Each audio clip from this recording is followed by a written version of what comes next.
भक्तों, ओम नमः शिवाय, श्री शिवाय नमस्तुभ्यम, जय श्री महाकाल। जी हाँ भक्तों, क्या आपके घर में कोई ऐसा व्यक्ति है जो कि बहुत ज़्यादा नशा करता है? उसके नशे से आप लोग बहुत परेशान हो चुके हैं, बहुत कष्ट में आ गए हैं। वो जो नशा करता है उसके कारण आपका बहुत ज़्यादा पैसा वेस्ट हो चुका है। उसको आपने बहुत ज़्यादा डॉक्टर को भी दिखा दिया, लेकिन उसका जो नशा है वो कम होने का नाम ही नहीं ले रहा और बढ़ता ही जा रहा। वो कोशिश करता भी है कि वो नशा छोड़ दे, लेकिन उससे जो नशा है वो छूट ही नहीं रहा। तो ऐसे में कौन सा उपाय करें कि उसका जो नशा है वो हमेशा हमेशा के लिए छूट जाए? आज की इस वीडियो के माध्यम से हम आपको बताने वाले हैं क्या करना है, कैसे करना है, पूरा आपको समझाऊंगा। तो अच्छे से उपाय सुनिएगा, अच्छे से करिएगा। अगर आपने उपाय अच्छे से सुन लिया, अच्छे से कर लिया, तो 100% है कि आपकी जो कोई मनोकामना है, जो कुछ आप चाहते हैं, आपकी सारी की सारी मनोकामना बाबा भोलेनाथ अवश्य रूप से पूरी कर ही कर देंगे। देखिए, आपको भी पता है कि पूज्य गुरुदेव की जो कथा होती है उसमें बहुत सारे लोग पत्र के द्वारा अपनी जो कोई मनोकामना है वो बोलते हैं। तो गुरुदेव के पास बहुत सारे ऐसे पत्र आए हैं कि गुरुदेव, हमारे घर का ये जो व्यक्ति है वो बहुत ज्यादा नशा करता है, व्यसन करता है, जुआ खेलता है, सिगरेट पीता है, शराब पीता है और घर में मारपीट भी करता है। तो कोई ना कोई ऐसा उपाय बता दें कि इसका जो नशा है वो हमेशा हमेशा के लिए छूट जाए, ये शराब पीना छोड़ दे। कोई ना कोई ऐसा उपाय बताइए।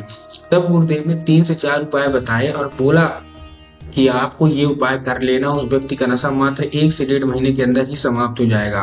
तो लोगों ने उनको किया भी और मात्र 1 से 1.5 महीने के अंदर जब उसकी मनोकामना पूरी हुई, उनको उपाय का फल मिला। तो गुरुदेव की कथा में वो दोबारा भी आए और गुरुदेव को धन्यवाद के रूप में पत्र लिखा कि गुरुदेव, धन्यवाद है आपका, आपका बताया हुआ उपाय हमने किया और हमारे घर के जो व्यक्ति था जो कि बहुत ज्यादा नशा करता था, उसने नशा करना छोड़ दिया। तो आखिर वो कौन सा उपाय है जिसको करने मात्र से जो व्यक्ति है नशा करना छोड़ देता है? आज की इस वीडियो के माध्यम से हम आपको बताने वाले हैं, तो पूरा ध्यान से उपाय सुनिएगा। देखिए, बहुत सारे पूज्य गुरुदेव की कथा में ऐसे भी लोग आए थे कि गुरुदेव, हमने भी उपाय किया लेकिन हमको सफलता नहीं मिली, हमारे घर का जो व्यक्ति था उसने नशा करना छोड़ा ही नहीं है। तो आखिर कौन सी गलती हुई?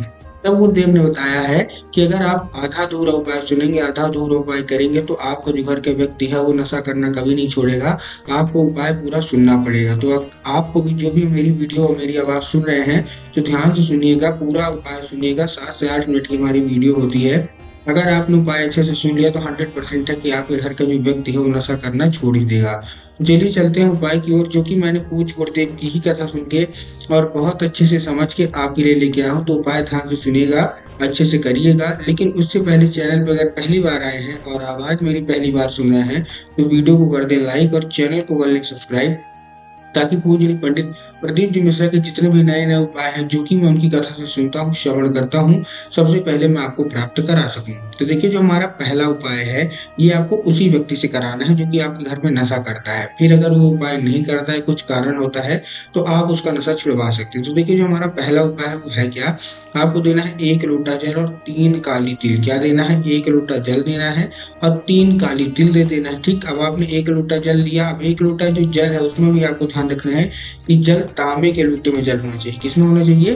तांबे के लोटे में जल होना चाहिए। ठीक, आपने जल ले लिया और जल आपके घर का होना चाहिए, इस चीज का भी आपको ध्यान रखना है। बहुत सारे लोग गलती क्या करते हैं कि वो जाके मंदिर परिसर से जल ले लेते हैं। तो आपको मंदिर से जल नहीं लेना, आपको अपने घर से जल लेना है। ठीक, अब आपने जल ले लिया। जल लेने के बाद क्या करना है? उसमें 3 काली तिल डालना है। बहुत सारे लोग क्या करते हैं, काली तिल और काली मिर्च में कंफ्यूज हो जाते हैं कि हमको काली तिल लेना है कि काली मिर्च लेना है। तब गुरुदेव ने बताया कि आपको काली तिल लेना है, वो भी 3। 3 आपने ले लिया, 1 लोटा जल ले लिया, वो जो तिल है वो आपको उसी लोटे में डाल लेना है और पहुंच जाना है सीधे सीधे कहाँ? शिव मंदिर। अब ये उपाय जो मैं बता रहा हूँ, फिर से बता रहा हूँ, ये आपको उसी व्यक्ति से कराना है। ठीक, पहुंच गए। पहुंचने के बाद आपको क्या करना है? दक्षिण दिशा में खड़े होना है, उत्तर की ओर अपना चेहरा करके। अब इसमें भी बहुत सारे लोगों के मन में शंका आ जाती है कि हर मंदिर में तो दक्षिण और उत्तर अलग अलग होता है, तो हमको कहाँ खड़े होना है? तब गुरुदेव ने इसका उत्तर देते हुए कहा कि आप जिस भी शिव मंदिर जा रहे हैं, उस शिव मंदिर का जिधर जलाधारी हो, आप अपना चेहरा उधर करके खड़े हो जाइए। ठीक, आप खड़े हो गए। खड़े होने के बाद आपको क्या करना है? अब आपको उनको बोलना है कि महादेव का एक नाम है श्रम्भेश्वर महादेव। कौन से महादेव? श्रम्भेश्वर महादेव। तो वो बोले कि श्रम्भेश्वर महादेव का नाम लेके वो जो जल है वो अर्पित कर दे और बाबा से अपनी मनोकामना मांग ले। पूज्य गुरुदेव कहते हैं कि महादेव इतने सरल हैं कि अगर उस व्यक्ति ने और कुछ नहीं किया, केवल और केवल यही उपाय कर दिया, तो उसका जो नशा है वो हमेशा हमेशा के लिए बाबा समाप्त कर देंगे। ठीक, ये था हमारा पहला उपाय। अब देखिए आपको भी पता है, हमको भी पता है कि जो कोई भी व्यक्ति नशा करता है, उसका जो मन है वो पूजा पाठ में नहीं लगता, वो बाकी सब चीज़ों में तो करेगा लेकिन उसका जो मन है पूजा में और उपाय में नहीं लगता। अब मैं आपको बताता हूँ उपाय कि आप उसका जो नशा है वो कैसे छुड़वाएँगे। देखिए ध्यान सुनिएगा, जितनी भी महिलाएँ हैं, जिनका पति नशा करता है, जिनका बेटा नशा करता है, जिनका भाई नशा करता है या घर का कोई भी व्यक्ति नशा करता है, तो उनका नशा कैसे छुड़वाएँगे। देखिए आपको लेना है क्या? आपको लेना है केवल और केवल 1 लोटा जल, मात्र और कुछ नहीं लेना, केवल और केवल 1 लोटा जल लेना है और 1 लोटा जल लेके आपको पहुँच जाना है सीधा-सीधा शिव मंदिर। शिव मंदिर पहुँच गए, शिव मंदिर पहुँचने के बाद जब फिर से मैं आपको बता दूँ जो 1 लोटा जल लेंगे वो लेंगे काहे का? जो 1 लोटा हमारा जल है, वो आपको लेना है तांबे के लोटे में और अपने घर का, ठीक है? आपने ले लिया, लेने के बाद आपको क्या करना है, पहुँच जाना है कहाँ? सीधा-सीधा शिव मंदिर। शिव मंदिर में जाके आपको कुंदकेश्वर महादेव का नाम लेके, कौन-सा? कुंदकेश्वर महादेव का नाम लेके आपको अर्पित करना है, ठीक। अब आपने अर्पित कर दिया, जैसे ही आप अर्पित करेंगे बाबा से उसको औषधि के रूप में मांगना है कि बाबा कृपया करके हमको इसको औषधि के रूप में प्रदान करिए, हमारे घर का जो व्यक्ति वो बहुत ज्यादा नशा करता है, ठीक। अब आपने क्या किया, आपने मांग लिया। अब जब वो जल जलाधारी से नीचे गिरेगा, क्या होगा, अब जब वो जल जलाधारी से नीचे गिरेगा तब वो साधारण जल नहीं गिर रहा, अब वो क्या है, अब वो बिल्कुल रही है। तो आपको क्या करना है, उसको आपको भर लेना है, किसमें, कोई भी दूसरे पात्र में, कटोरी हो, कोई भी गिलास हो, आप उसको क्या कर लीजिए, भर लीजिए। भरने के बाद उसको लेके आ जाइए चुपचाप अपने घर, ठीक। घर आ गए, घर आने के बाद क्या करना है, जैसे ही आप अपने घर आएंगे उस व्यक्ति को पिलाना है, ठीक। उस व्यक्ति को क्या करना है, पिलाना है। जैसे आप उसको अब आपको करना क्या है, अब वो पिला रहे हैं, अगर वो साधारण रूप से पी लिया तब तो बहुत अच्छी बात है, लेकिन बहुत सारे लोग साधारण रूप से पीते भी नहीं है, वो हैं। तब आपको क्या करना है, अब आपको जब वो चाय पीने को मांगे, जब भी वो पानी पीने को मांगे, तो आपको चाय और पानी तो देना है लेकिन एक दूध इसका भी मिला के दे देना है। पूज्य गुरुदेव कहते हैं धीरे धीरे करके जब उसके अंदर औषधि जाने लगेगी तो उसका सारा का सारा नशा समाप्त हो जाएगा, ठीक। ये था हमारा दूसरा उपाय। अब हम तीसरे उपाय की ओर आते हैं। तीसरे उपाय में आपको लेना है 3 बेलपत्र, ठीक। कितना बेलपत्र, 3।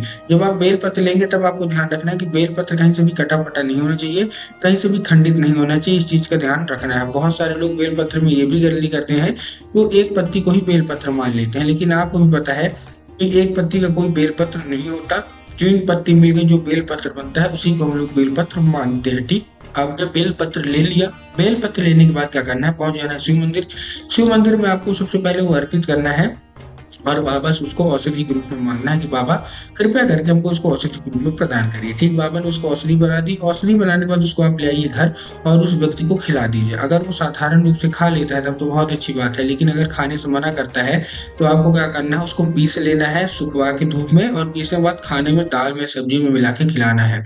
मात्र 1 से 1.5 महीने ये उपाय कर लीजिए। आपके घर का जो कोई भी व्यक्ति है जो बहुत ज्यादा दारू शराब पीता है, मात्र पूरा जड़ से खत्म हो जाएगा और जिंदगी में कभी भी ये दोबारा वो नहीं करेगा।